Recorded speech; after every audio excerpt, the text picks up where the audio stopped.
नमस्कार दोस्तों। हम लोग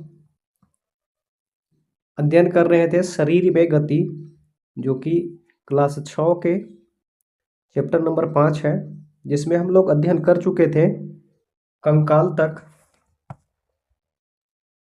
अब हम लोगों को आगे पढ़ना है। तो सबसे पहले आज हम लोग पसली पिंजर के बारे में पढ़ेंगे, अध्ययन करेंगे। तो अगर बात करें हम लोग पसली पिंजर की, तो यह जो होता है वक्ष की अस्थि तथा मेरुदंड से जो हड्डियाँ, मेरुदंड जो होता है, पिछला वाला पार्ट दिख रहा है आपको, ए वाला है, और आगे वाला ए जो पार्ट है, इस पार्ट को हम लोग वक्ष बोलते हैं, ठीक है ना। तो वक्ष की अस्थि और मेरुदंड की जो है अस्थि, हड्डी यहाँ मतलब लिखा गया है। तो मेरुदंड की अस्थि जो ये जो दिख रहा है जुड़ा हुआ, ये जो दिख रहा है जुड़ा हुआ, यह जो जुड़कर दोनों से जो निर्माण होता है, यह जो है शंकु रूपी बक्से की रचना करती है। आपको दिख रहा होगा, यह जो है शंकु रूपी बक्से की रचना कर रही है, ठीक है। जिसे हम लोग क्या कहते हैं, जिसे हम लोग पसली पिंजर कहते हैं, ठीक है। अगर हम बात करें, वक्ष के दोनों तरफ 12 पसलियाँ होती हैं।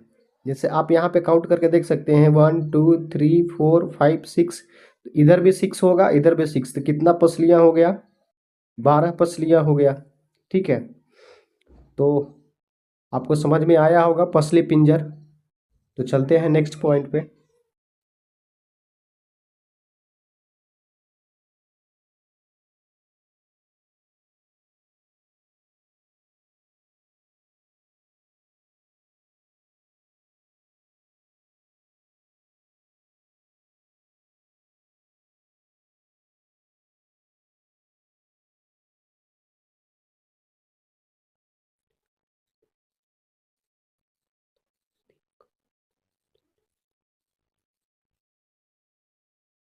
अब हम लोग अध्ययन करेंगे मेरुदंड के बारे में, ठीक है। मेरुदंड के बारे में देख लेते हैं। तो यह जो है छोटी छोटी अस्थियों का बना होता है, ठीक है। इसमें 33 कशेरुका पाया जाता है, ठीक है। यह जो है छोटी छोटी अस्थियों का बना होता है तथा इसमें 33 कशेरुका पाया जाता है, ठीक है। आप इसको देख सकते हैं, इस फिगर को, इस चित्र को देख सकते हैं। यह क्या है? मेरुदंड है, ठीक है। तो बहुत छोटी सी जानकारी थी, ठीक है। अब चलते हैं हम लोग नेक्स्ट पॉइंट पे। अब हम लोगों को श्रोणि के बारे में देख लेना है। श्रोणि, श्रोणि अस्थि किसको कहा जाता है? तो यह जो है बक्से रूपी संरचना का निर्माण करती है, ठीक है। यह जो है बक्से रूपी संरचना का निर्माण करती है तथा अमाशय के नीचे पाए जाने वाले विभिन्न अंगों को रक्षा करता है, ठीक है। श्रोणि जो अस्थि है, यह बक्से रूपी संरचना का निर्माण करती है तथा अमाशय के नीचे पाए जाने वाले विभिन्न अंगों को रक्षा करता है, ठीक है। आप इसको देख सकते हैं, यही जो है श्रोणि अस्थि है, ठीक है। तो आई होप आप लोगों को समझ में आया होगा। तो चलिए चलते हैं नेक्स्ट पॉइंट पे हम लोग।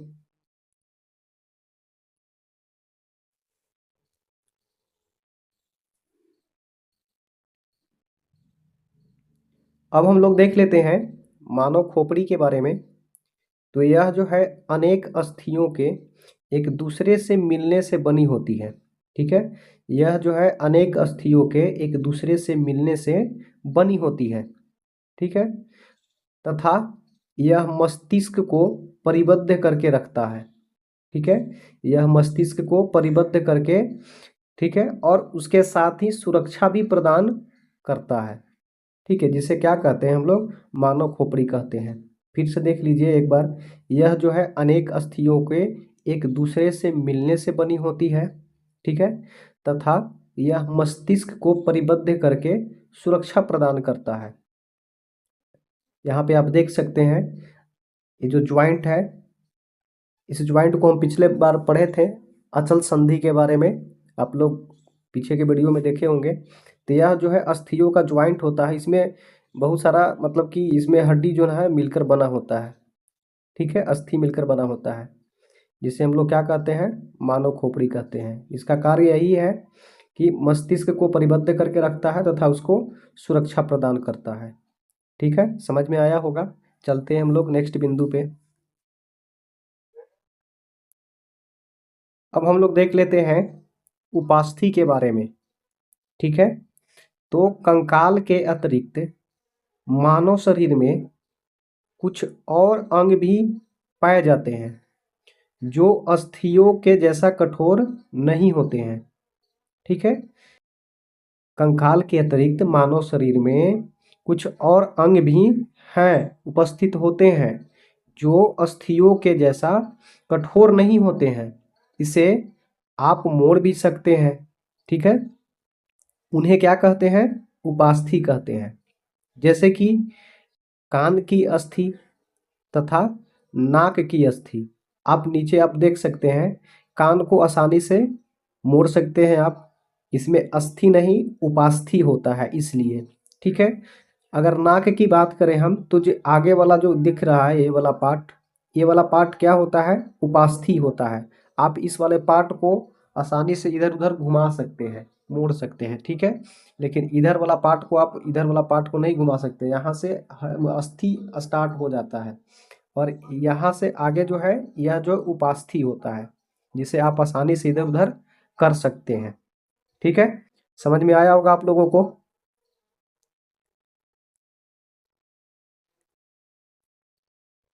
अब हम लोग देख लेते हैं पेशी के बारे में।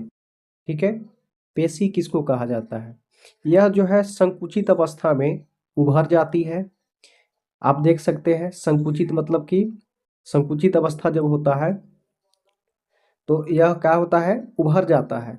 ठीक है, तथा शिथिल अवस्था में पतली हो जाती है। क्या हो जाती है, पतली हो जाती है। आप यहाँ पे देख सकते हैं। ठीक है, किसी अस्थि को गति प्रदान करने के लिए दो पेशियों को संयुक्त रूप से कार्य करना मतलब होता है।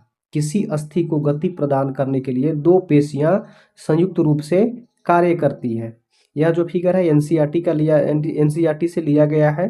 ठीक है, तो आप पेशी के बारे में समझ गए होंगे। फिर से बता देते हैं, यह संकुचित अवस्था में उभर जाती है तथा शिथिल अवस्था में पतली हो जाती है। ठीक है, और इसका अगर बात करें तो यह जो है किसी अस्थि को गति प्रदान करने के लिए दो पेशियां संयुक्त रूप से क्या करती है, कार्य करती है। ठीक है, आप यहाँ पे देख सकते हैं, यह जो है उभरा वाला संकुचित अवस्था में देखिए उभर गया, और इसको अगर हम लोग शिथिल अवस्था में करें तो इसका जो है ना पतली हो जाता है। समझ में आ रहा होगा आपको। तो चलिए है नेक्स्ट बिंदु पर चलते हैं।